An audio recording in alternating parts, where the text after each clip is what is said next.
अच्छा साथियों, मैं ओम प्रकाश दीवाना अपनी पूरी बिरहा टीम के द्वारा आप सभी बिरहा प्रेमियों का, पिता तुल बुजुर्गों का, नौजवान साथियों का दिल की अनंत गहराइयों से सादर प्रणाम करते हुए आप लोगों से प्रार्थना करता हूं, रिक्वेस्ट करता हूं कि मेरे चैनल को सब्सक्राइब कर लीजिएगा, बेल बटन को दबा लीजिएगा ताकि नोटिफिकेशन सबसे पहले आप तक पहुंच सके। पुनः वही क्रिएटिव टीम, परिकल्पना, छोटे भाई सम्राटों के सम्राट मुकेश यादव, रिकॉर्डिस्ट बड़े भैया धनंजय सिंह जी जो कि भोजपुर जिले से बिलोंग करते हैं। पहली बार इनके जिले का मैं घटना गाने जा रहा हूं। एक ऐसा इनकाउंटर जिस इनकाउंटर को लेकर के बिहार के पुलिस प्रशासन पे सवालिया निशान खड़ा हो रहा है।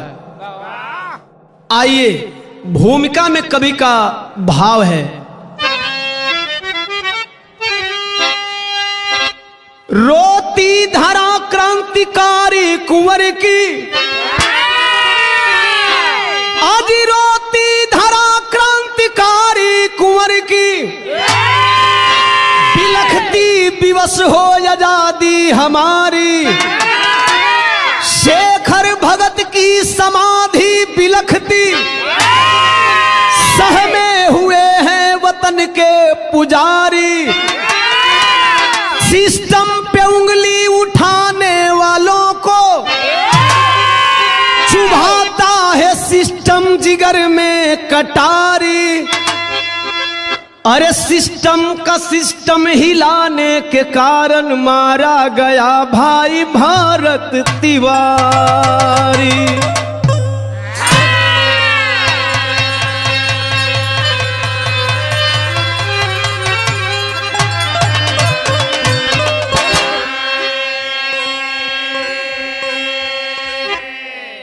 तमाम ऑडियंस बदे पुनः बिरहा में एक नई गजल लगत बा, चांद कादरी साहब वाली। कैसे सुभाष भाई?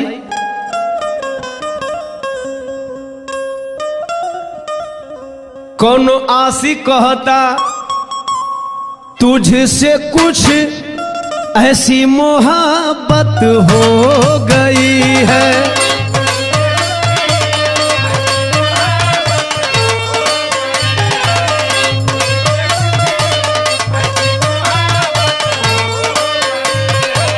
तुझसे कुछ ऐसी मोहब्बत हो गई है।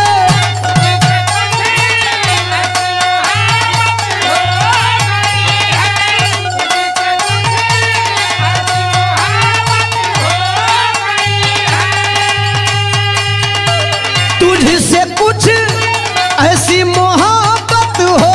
लेकिन तो ऐ बाबू, आए दिन पूरे भारत के किसी भी प्रदेश में, चाहे सरकार किसी की भी हो, अगर इनकाउंटर पे थोड़ा भी संदेह होता है तो फिर ओम प्रकाश दीवाना की कलम वर्दी के लिए कुछ लिखने पे मजबूर हो जाती है। कैसे? सिस्टम में तो गुंडागर्दी हो गई है।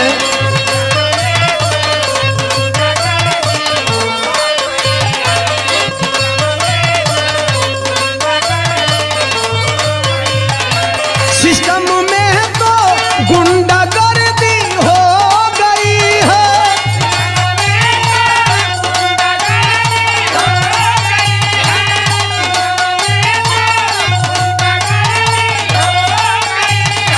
सिस्टम में तो गुंडागर्दी हो गई है। देखो खूनी खाकी वर्दी हो गई है।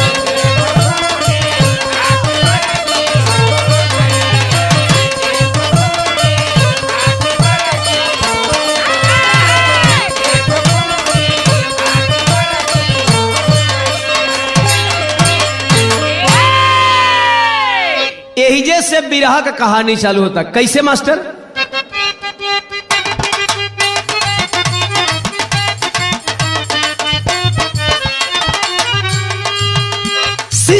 को डस रहे हैं सिस्टम के ही तक्षक, कानून के रक्षक बने कानून के भक्षक।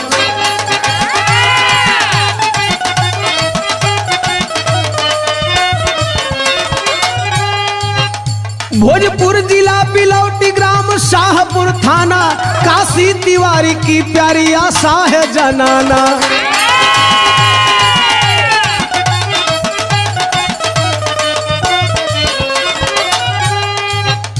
बसंत भरत चंदन एक बहन जान है, बीएससी करके भरत किया पिंडादान है।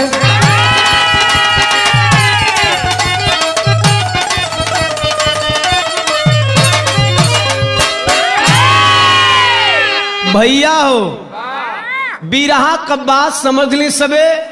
ग्राम बिलौटी थाना शाहपुर जिला भोजपुर बिहार। घर के गार्जियन का नाम काशी तिवारी, रिटायर्ड पुलिस बल के चालक के रूप में सरकारी सर्विस से रिटायरमेंट हैं। पत्नी का नाम आशा देवी। काशी तिवारी और आशा देवी के बीच में 4 संतान बाने। बड़ा बेटा बसंत तिवारी, मझिला बेटा भरत भूषण तिवारी, छोटका बेटवा चंदन तिवारी। तीनों भाई के बीच में एक बहन है। सुरक्षा की दृष्टि से उस बहन का नाम मैं नहीं बता पा रहा हूं। सब कुछ सही चल रहा था परिवार में। बताया गया बीएससी करने के बाद जो इस कहानी का मुख्य पात्र है भरत तिवारी, अपना पिंडादान खुद से करा लेता है। गांव वालों का, घर वालों का सवाल है, बेटा ऐसा तूने क्यों किया? तो भरत तिवारी बोलता है कि मैंने अपनी पूरी जिंदगी को समाज सेवा में समर्पित करने का संकल्प ले लिया है। सब कुछ सही चल रहा था। आखिरकार दिल में समाज के लिए भावना सबसे ज्यादा जागरूक कब हो गई? एक भरत तिवारी की जिंदगी में घटना घटती है और ये बहुचर्चित घटना पूरा देश जानता है। एगो गीत हमरा दीवाना म्यूजिक पर आवे वाला बा, वही गीत के एजा नमूना लगा था। कैसे?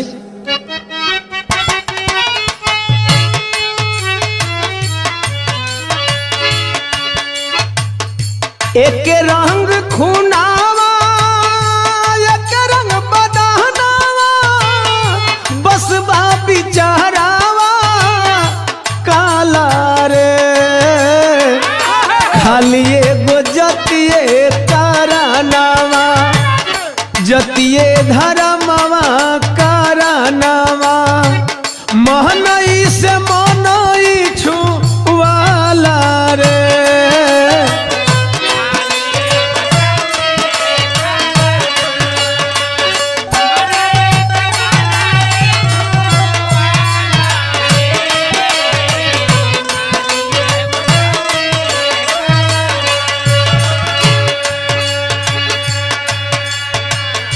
जैसा कि आप लोगों ने न्यूज के द्वारा देखा सुना, पिछले साल के बाढ़ में क्या हुआ था? गौआ जवैनिया के बाढ़ वाला पानिया, गंगा जी में दीहा लस डूबाई हो,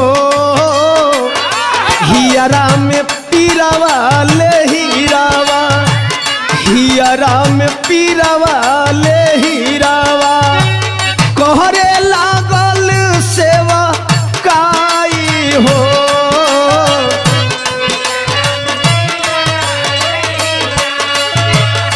कोहरे लागल सेवा काई हो।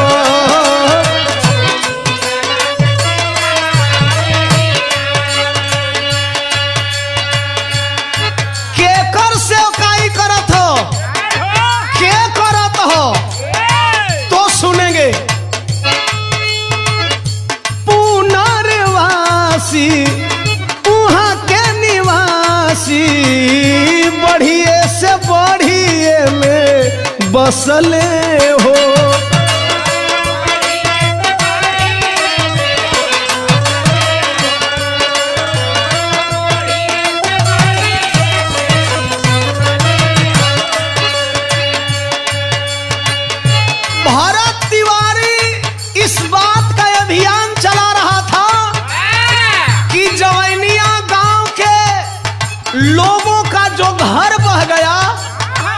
उनको दूसरा जगह दिया गया बेलौटी गांव के बगल में। वो कैसन जगह है? तार के झाड़ से जब की उतरले आई के खजूरवे में फसले हो।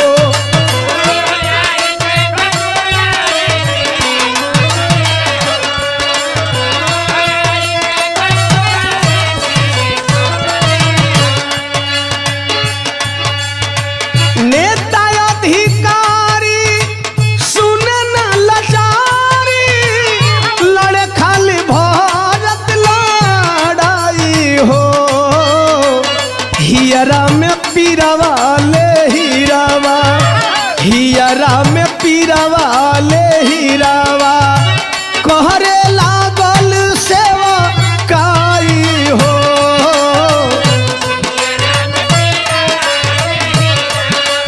अरे कहरे लागल सेवा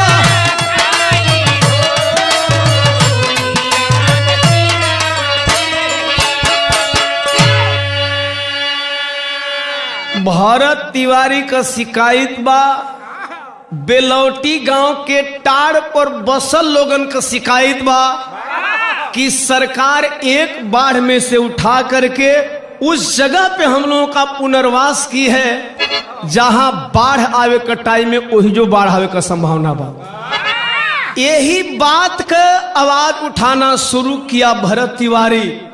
जैसा कि बताया गया, सिस्टम, सरकार, डीएम, एसडीएम सबने वादा किया, अगल बगल के राजनेताओं ने वादा किया, लेकिन कोई वादा पे खरा नहीं उतरा। और यही बात भरत तिवारी को नागवार गुजरी, क्योंकि बताया जाता है बाढ़ पीड़ितों को भरत तिवारी जब बाढ़ के दौरान मदद किया करते थे, साहब दिल दहल गया था। यही बात आए दिन भरत तिवारी को परेशान किया करती थी। आखिरकार सिस्टम से जब सहायता नहीं मिला, भरत तिवारी को मजबूरन सिस्टम के अगेंस्ट आवाज उठाना पड़ा। और जब सिस्टम के अगेंस्ट भरत तिवारी ने आवाज उठाना शुरू किया, मास्टर बिरहा में एजा एक लाइन खेसारी भाई वाले गीत लगत बा। कौनो मेहरारू अपना मौरत से परेशान बा, मर्दा समझावे, नया नया जबले बाटे जवानी, हिक भर लूट लहरिया ये रानी।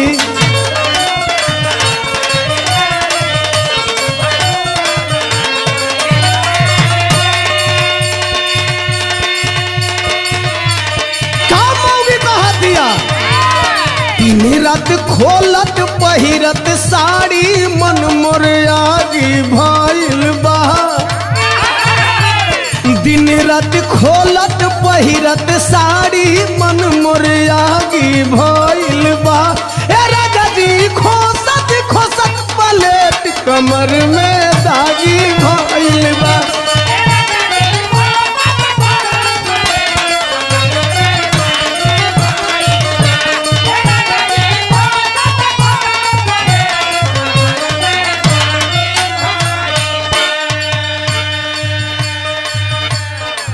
सिस्टम का सिस्टम हिलाने को ठाना, वीर भगत सिंह का बन के दीवाना।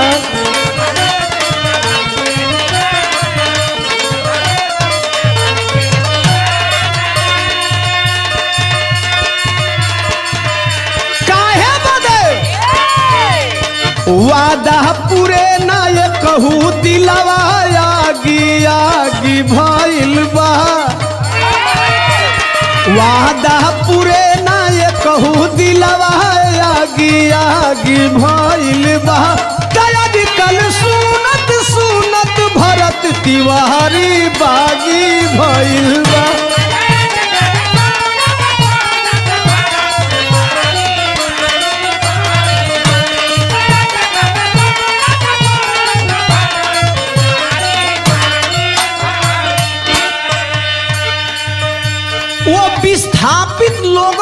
हक और अधिकार खातिर। भरत तिवारी कर क्या रहा था? ऑफिस के भरत काटे ले चक्कर, नेता अधिकारी से लेवे ले टक्कर।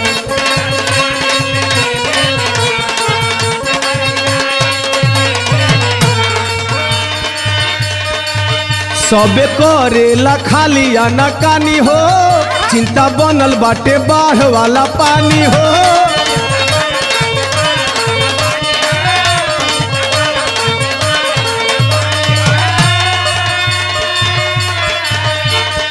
जहां जहां भरत तिवारी पहुंचे आश्वासन मिले, लेकिन काम न होखे, बल्कि कुछ ऑफिसरों के द्वारा ये कहा गया कि मेरी जिम्मेवारी नहीं है।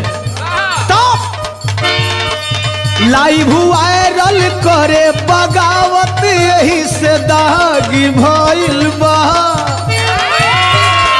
लाइव वायरल करे बगावत, यही से दागी भइल बा। कल सुनत सुनत भरत तिवारी बागी भइल बा।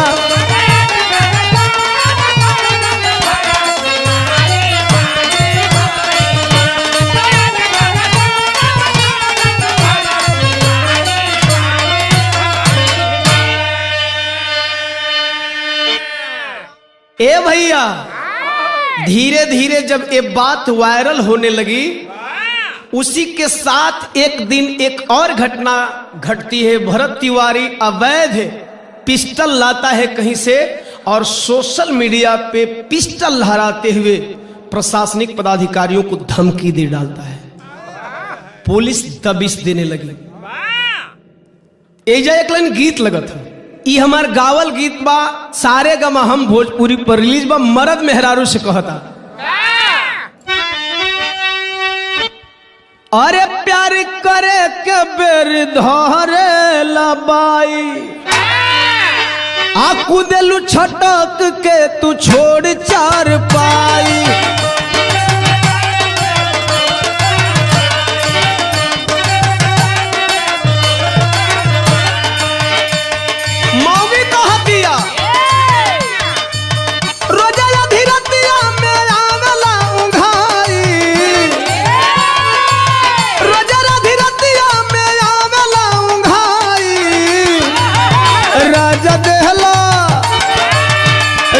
देहला कमर मुचुकाई, अहिरे माई।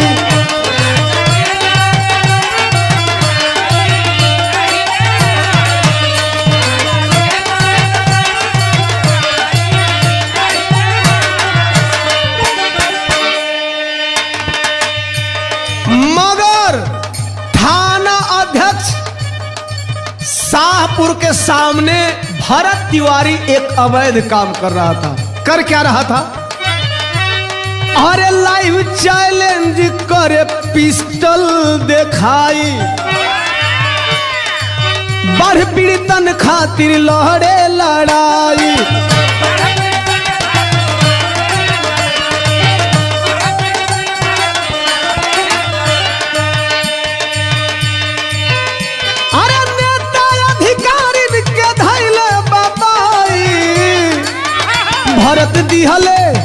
भरत दिहले बा सिस्टम हिलाई, अहिरे माई।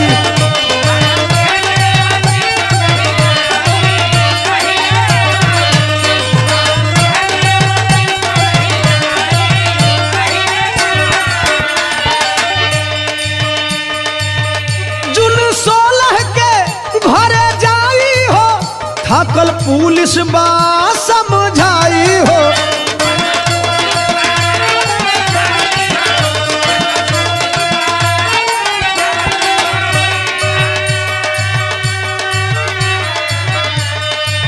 जिद खाली ठाने हो, ना जाई थाने हो, मैयों के बात नहीं माने हो।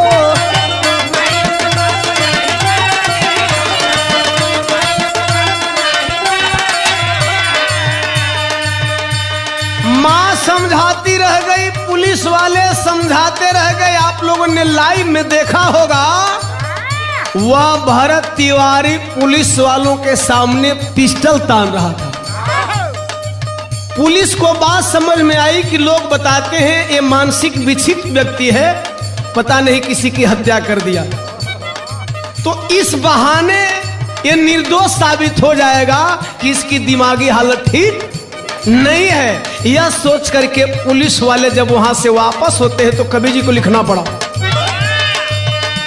अरे उल्टे पांव पुलिस को दिया लवटाई, भरत दिहले बा सिस्टम हिलाई, अहिरे माई।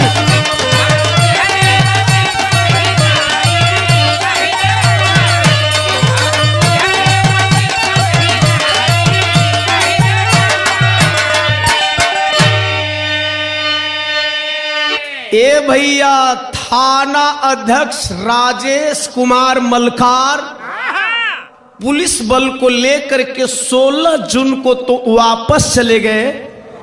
बताया गया भरत तिवारी को पकड़ने के लिए रात में भी दबिश दी गई, लेकिन भरत तिवारी हाथ नहीं आता है। अचानक 17 को सुबह पुलिस पहुंची है। जब 17 जून के पुलिस सुबहवा घरवा घेर लेहलस एसटीएफ जवानों के साथ। एजा एक लाइन बड़ी पुरान गीत लगता प्रीतम, अरे 17 जून के सुबह के समैया,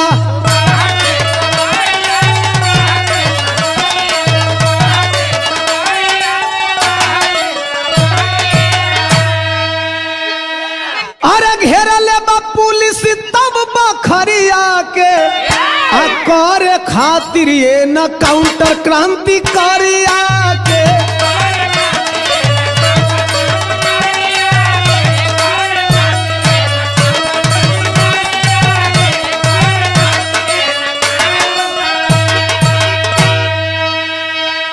सब एसटीएफ जवानों के साथ अर्थात स्पेशल टास्क फोर्स के साथ पुलिस वालों ने घेर लिया। तब छातावा पे चढ़ी के भरत गोलियां चलावले, आप पुलिस वालन के थोड़ा पीछे हटावले।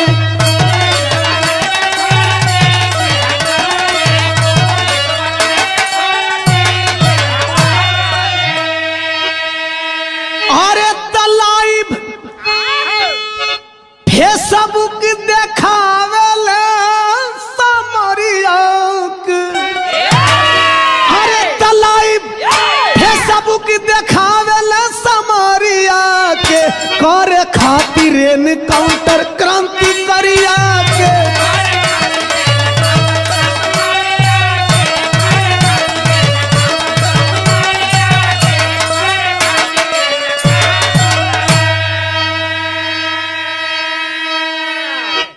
दो राउंड फायरिंग किया है भरत तिवारी अपने अवैध पिस्टल से। पुलिस वाले थोड़ा पीछे हट गए और मौका पा करके वह भरत तिवारी घर से निकल पड़ा। एक बात बता देना चाहता हूं साहब, एक तरफा किसी का दोष नहीं होता। पुलिस वाले चाहते तो उसी छत पे फायरिंग खोल देते, लेकिन घर के अंदर घर वाले भी थे।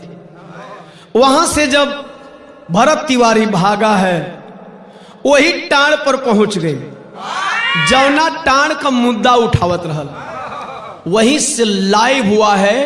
और लाइव में वह भरत तिवारी जो बात बोला, कवि जी को टेरी में भाव देना पड़ा। हे भैया, तिवारी क्रांतिकारी बन गया, दुश्मन बनल जान के बाढ़ पीड़ित से यारी। कि हम क्रांतिकारी हैं साहब, अन्याय से जब टकराते हैं, ये जान हथेली पर रखकर सच का पैगाम सुनाते हैं। इस देश की जनता के खातिर सिस्टम से हम टकराएंगे,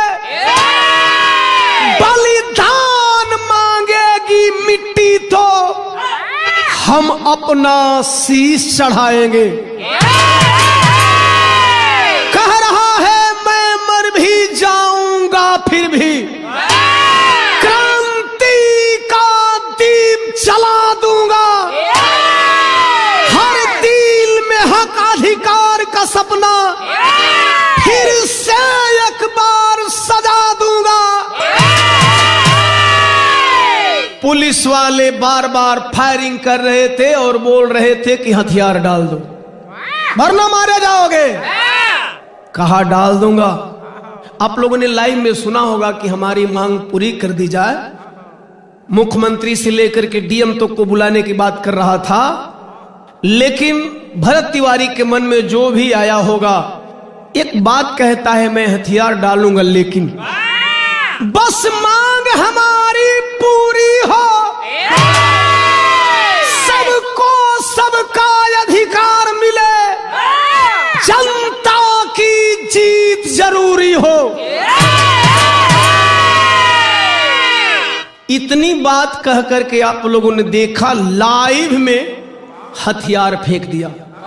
और जब हथियार फेंक दिया तो प्रत्यक्षदर्शियों ने बताया, और प्रत्यक्षदर्शियों की बताए मुताबिक बिरहा में भाव बदला था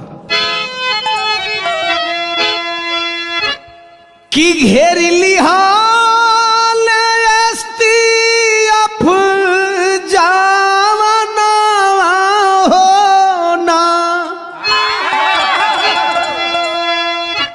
कि मरल तीन गोली सबका संभाना हो।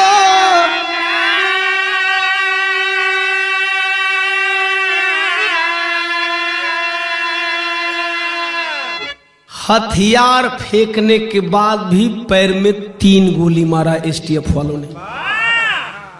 तो कि भागेले गाड़ी में बेईमाना हो ना, हाथ ही लावत हंसत चलल बा सुगना हो।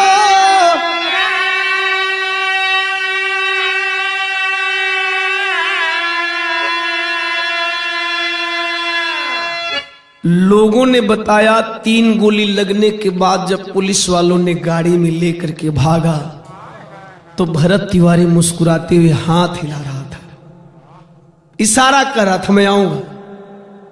लेकिन बाबू के बैठा वाले रहले थाना हो ना, घर में बंदी भाई भाभी माया ना हो।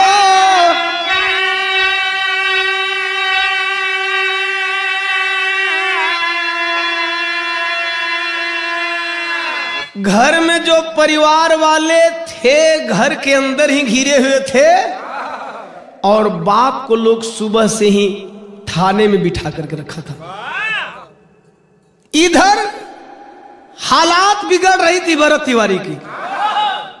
प्रत्यक्षदर्शियों ने, गांव वालों ने यह भी बताया कि लोग हॉस्पिटल ले जाने में डिले किया, विलंब किया। किस किस हॉस्पिटल में इलाज चला। रेफर कार में बहल खूना होना कि पटना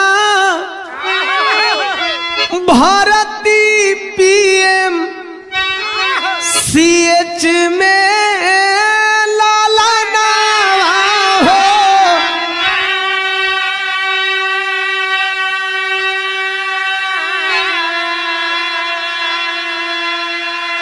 सबसे पहले पुलिस वाले शाहपुर हॉस्पिटल लेकर के गए, वहां से डॉक्टर ने रेफर किया। तो फिर आरा सदर हॉस्पिटल लेकर के गए और आरा से रेफर करने के बाद जब पटना पीएमसीएच में एडमिट होता है भरत तिवारी, वह भरत तिवारी का इलाज चलत बा। यहर थानवा में बाबू बेचैन हुवन, पता चल गया कि हमरा बेटवा के 3 गोली लगल बा पैर में। बाबू थानवा में पुलिस वालन से एगो बात कहे, मास्टर ये जब फिर भाव बदलता।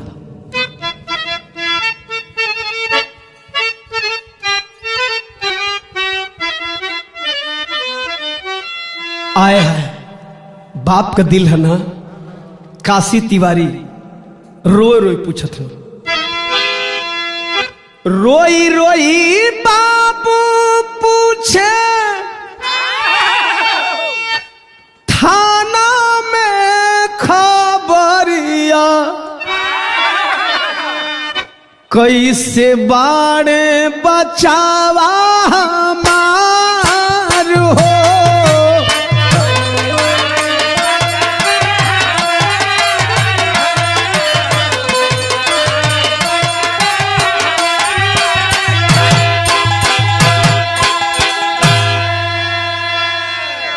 ए साहब छोड़िए ना साहब, मुझे घर जाने दीजिए साहब, आप लोग कुछ बता नहीं रहे साहब।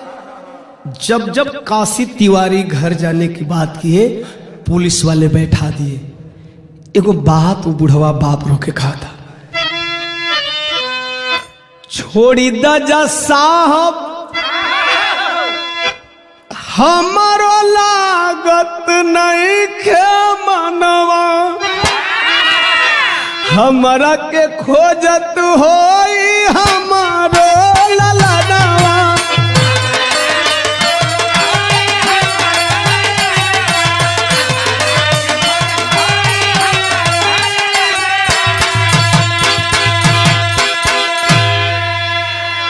पुलिस वाले अभी यही बता रहे हैं कि आपके बेटे को गोली लगी है, बैठाते बैठाते शाम को 4 बजा दिए। तब तक से 4 बजे सुमन अरे कहे रोई के जी करियो, छोड़ी दिहल दुनिया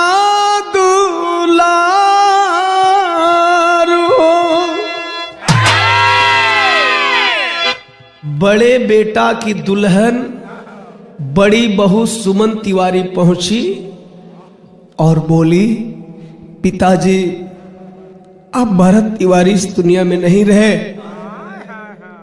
बूढ़ा बाप रोने लगा, वहां से भागा है घर की तरफ।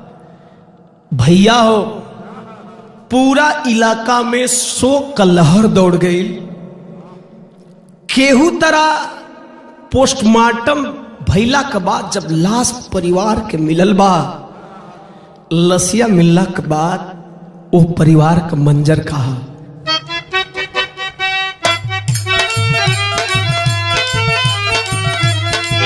जब मिलल भरत के लाश, अरे लाश रूके नायास मतारी के।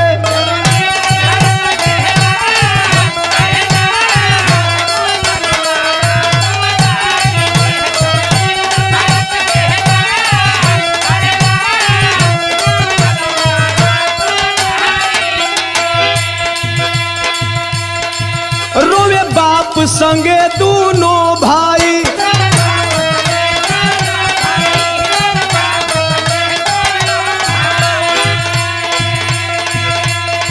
रोवेली ननद संग भौजाई।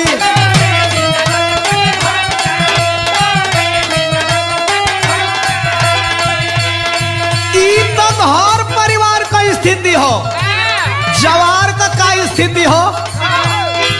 रूह कलबा सब कर सांस, अरे सांस रूह के नायास मतहारी के।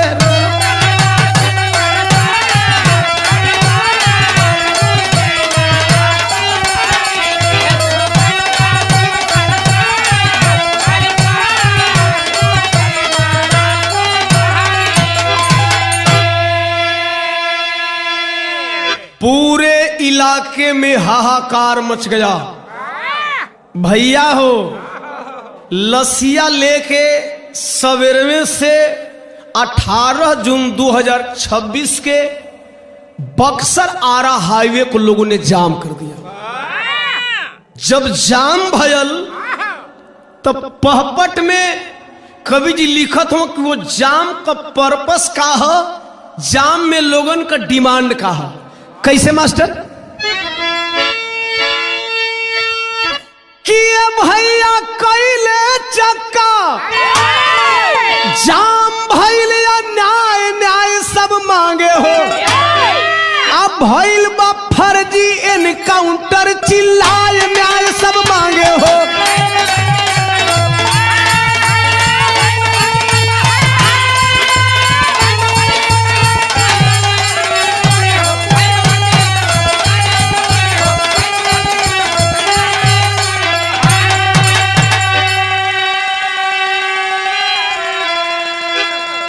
जमवा कौनी बदे लगल हो, का चीज का डिमांड है लोग कहें। गांव वालन के सोझा पैर में 3 गोली लोग दागल हो। तो लोग सवाल करें, चौथी गोली पेट में भैया, अरे तो कैसे कहां लागल हो। ए धनंजय भैया, यह सवाल है लोगन का कि जाम से मरला के साजिश बुझाए न्याय सब मांगे हो। लाठी चार्ज कर पुलिस दिया तब भागाय न्याय सब मांगे हो। 6 घंटा जाम में लोग चिल्ला रहे थे कि ग्रामीणों के सामने जब पैर में 3 गोली मारी गई तो डॉक्टर ने बताया है कि 4 गोली निकली है। तो पेट में गोली कब मारी गई और कहां मारी गई, यानी चौथी गोली पे लोग प्रश्न चिन्ह लगा रहे हैं। जब हंगामा भयल तो बिहार सरकार त्वरित कार्रवाई करते हुए क्या करती है, सस्पेंड भइले ऐसे चोतब राजेश कुमार मालकार हो, एक एसआई एएसआई और एक पुलिस कुल 4 हो। सस्पेंड किया गया थाना अध्यक्ष एसएचओ राजेश कुमार मालकार को, एक सब इंस्पेक्टर और एक असिस्टेंट सब इंस्पेक्टर और एक पुलिस को, यानी 4 लोगों को त्वरित कार्रवाई करते हुए बिहार सरकार ने तत्काल प्रभाव से निलंबन कर दिया। इसमें उंगली उठ रही है 2 लोगों पे। राजेश शर्मा, ए भैया राज के हाथ जनाए न्याय सब मांगे हो। क्रांति वाला ज्वाला दिए बुझाए न्याय सब मांगे हो। एसडीपीओ राजेश शर्मा जगदीशपुर और जिला के एसपी श्री राज पे भी उंगली उठ रही है। लेकिन एक बात कहना चाहता हूं, हर चीजों को देखते हुए उस पीड़ित परिवार के साथ मेरी संवेदना है, लेकिन एक क्वेश्चन मार्क उठ रहा है इस इनकाउंटर पे भी और पुलिस वालों के सवालिया निशान पे भी। मैं नहीं चाहता कि देश में पुलिस प्रशासन और वर्दी वाले भी कानून अपने हाथों में ले, क्योंकि अगर कोई भी दोषी हो तो उसके लिए न्यायालय है, कोर्ट कचहरी का रास्ता खुला है। किसी को कानून हाथ में लेने का कोई हक नहीं है।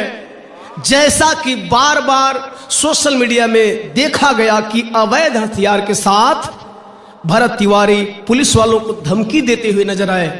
आप जमाने की आवाज उठाओ, उसका तरीका संवैधानिक होना चाहिए।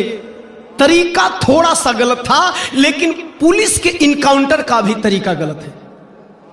लेकिन क्या करेंगे, यहां कुछ लोग भरत तिवारी के साथ दिख रहे हैं तो सोशल मीडिया पे बहुत सारा बयान आ रहा है, बहुत सारे पीछे हुए इनकाउंटरों को लोग यहां ला करके खड़ा कर रहे हैं। तो इस पे ओम प्रकाश दीवाना कह रहा है कि वाकई देश में राजनीति जाति धर्म के नाम पे तो होती है। कैसे होती है, इन 4 लाइनों के माध्यम से मैं बताना चाहता हूं। ये घटना दलित मुसलमान बैकवर्ड के संग होइत हो, ए भैया डाकू माफिया कहते लोगवा, आज केहू ना रोइत हो। अगर ऐसी ही घटना दलित बैकवर्ड मुसलमानों के साथ होती तो यही समाज कहता कि वो तो डाकू था, लुटेरा था, बदमाश था, गुंडा था, माफिया था, आतंकवादी था, माओवादी था, नक्सलवादी था। पीछे हुए इनकाउंटर की कुछ घटनाओं को अगर यहां खड़ा किया जाए तो साहब देश के पता नहीं कितने निर्दोषों की हत्या इस तरीके के इनकाउंटर से हुई है। पुनः मैं कहूंगा कि न्याय का एक तरीका पुलिस वालों का सही नहीं है। आप उसे पकड़ो, अगर गलत होगा तो न्यायालय को जो समझ में आएगा वो सजा देगी। आज के ही डेट में जो प्रदर्शन हो रहा है, पुनः ओम प्रकाश दीवाना याद दिलाना चाहेगा, जैसा कि मैं बार बार बोल रहा हूं कि मेरी हमदर्दी भरत तिवारी के पूरे परिवार के साथ है। मैं बार बार कहूंगा कि ऐसा इनकाउंटर नहीं होना चाहिए। एक आतंकवादी भी अपना हथियार फेंक करके समर्पण कर देता है तो हमारे देश के जवान उसे कोर्ट के हवाले कर देते हैं, न्यायालय के हवाले कर देते हैं। लेकिन फिर जातिवादियों के लिए मैं कहना चाहता हूं कि ऐसी ही घटना अगर दलित बैकवर्ड मुसलमान के बच्चे के साथ होती तो यही पुलिस वाले और यही बिहार की सरकार या देश की सरकार कैसी हो जाती। पंडित न्याय के अरे शासन तब पर्याय न्याय सब मांगे हो, अब कानून के कीमत समझ में, ए भैया आय न्याय सब मांगे हो। पुनः कहना चाहूंगा यही घटना अगर दलित बैकवर्ड मुसलमान लड़कों के साथ होती तो यही कानून वालों की वाहवाही होती, जैसे कि यूपी में हो रहा है। क्या तो बुलडोजर एक्शन है, और बिहार में हो गया तो गलत एक्शन है। साहब जाति धर्म से ऊपर उठ करके, चाहे गलत आपके साथ हो या गलत दलितों के साथ हो या गलत बैकवर्ड के साथ हो या गलत मुसलमानों के साथ हो, हम सबको गलत के लिए आवाज उठानी चाहिए। आज भरत तिवारी के इनकाउंटर पे सोशल मीडिया के जरिए जो देखने सुनने को मिल रहा है, आवाज उठा रहे हैं कि गलत हुआ है, कानूनी प्रक्रिया से उसको सजा देनी चाहिए थी, मानवाधिकार के पास हम लोग जाएंगे। अरे साहब, जब अपने पे पड़ती है तब बाबा साहब का कानून याद आता है। ऐसे तो आप ही लोग बोला करते हो कि हम लोग संविधान को नहीं मानते हैं, कानून को नहीं मानते हैं। साहब बार बार मैं कहूंगा, चाहे आप दुनिया का कुछ भी मान लो, लेकिन जब न्याय की बात आएगी तो आपको कानून को मानना पड़ेगा, और कानून बनाने वाले का नाम है बाबा साहब डॉक्टर B.R. अम्बेडकर। तो जब आप कानून को मानोगे तो बाबा साहब को मानना ही पड़ेगा। इसीलिए ओम प्रकाश दीवाना कभी कभी ये बात कहता है तो लोगों को लगता है कि मैं राजनीति करता हूं। अरे साहब, मैं वही सच कहता हूं जिस सच के जरिए आपको न्याय मिलने वाली है। आइए बिरहा को थोड़ा आगे बढ़ाते हैं और कहानी क्लियर करने जा रहे हैं। आल्हा में भाव लगल भैया कि हक अधिकार खातिर और लड़े जे लड़ैया बाबू,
के परिजन और समर्थक मांग कर रहे हैं, जान के कीमत दिया,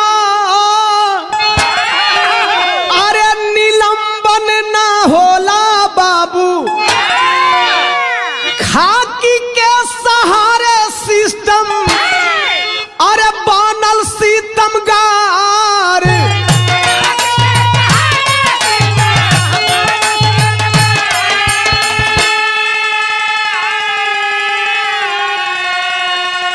तो वही भारत के विदाई में, अरे लोगवन के भीड़िया रोवे, महुली घाटवा पर भइले अंतिम संस्कार।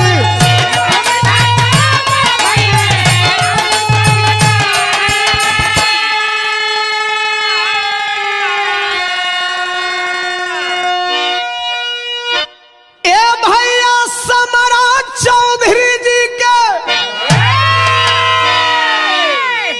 17 के बयानवा, मानसिक रोगी अपराधी के होता उपचार। बोलो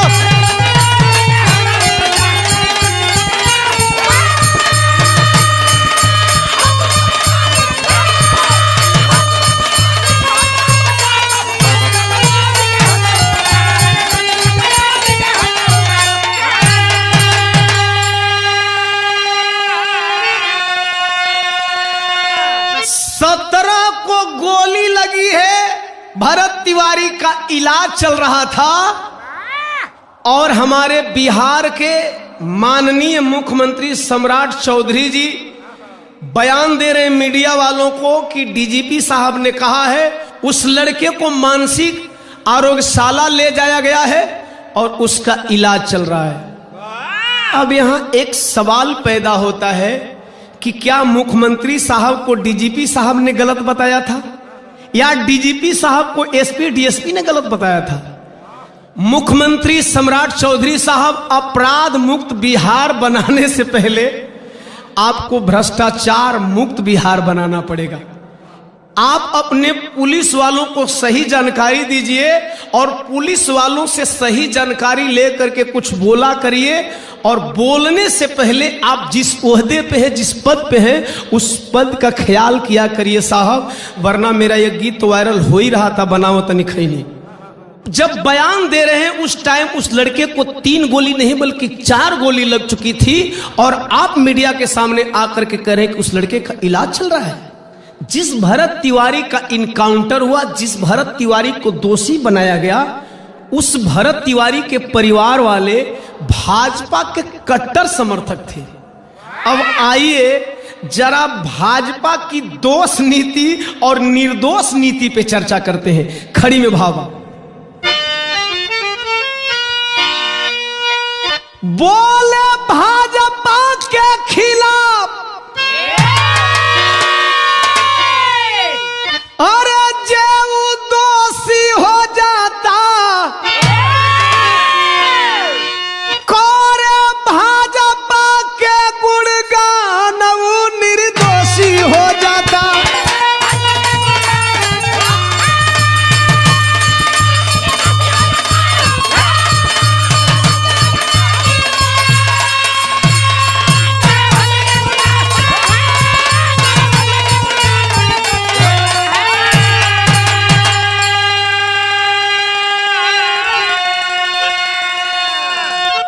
केतना गिनाई अनगिनित बा साबुत हो, आ जानता लोग एक एक करतूत हो। हम केतना गिनाई कि देश में केतना दोषी जब भाजपा में गई तो वॉशिंग मशीन धो के निर्दोष का धलस। अब हाल ही में पश्चिम बंगाल में शुभेंदु अधिकारी मुख्यमंत्री बने हैं। पिछला चुनाव में प्रधानमंत्री जी का नहीं कहलन, वो चोर शुभेंदु अधिकारी अब मुख्यमंत्री बीजेपी में आकर के बन गए।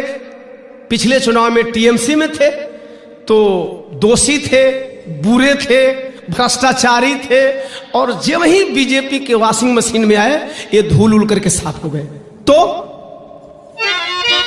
सच कहे वाला अब सरफरोशी हो जाता, खेत खाए गदहा भैया जोलहा पिटाता, आ देशभक्त अनभक्तन के देशद्रोही बुझाता। ईवीएम के मुद्दा पर आरे मीडिया में खामोशी हो जाता,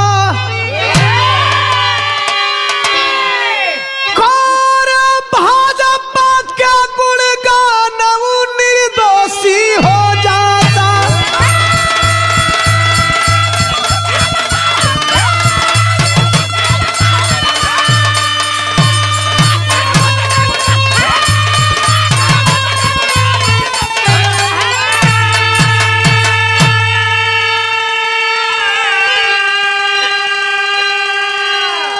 देशवासियों को बता देना चाहता हूं कि ये बीजेपी का वॉशिंग मशीन का खेल तब तक चलता रहेगा, देश के निर्दोष लोगों की इसी तरह से निर्मम हत्या तब तक होती रहेगी जब तक कि ईवीएम के खिलाफ आप सख्ती से आवाज नहीं उठाओगे और देश में जब तक बैलेट पेपर से चुनाव नहीं होगा। बिरहा का आखिरी भाग।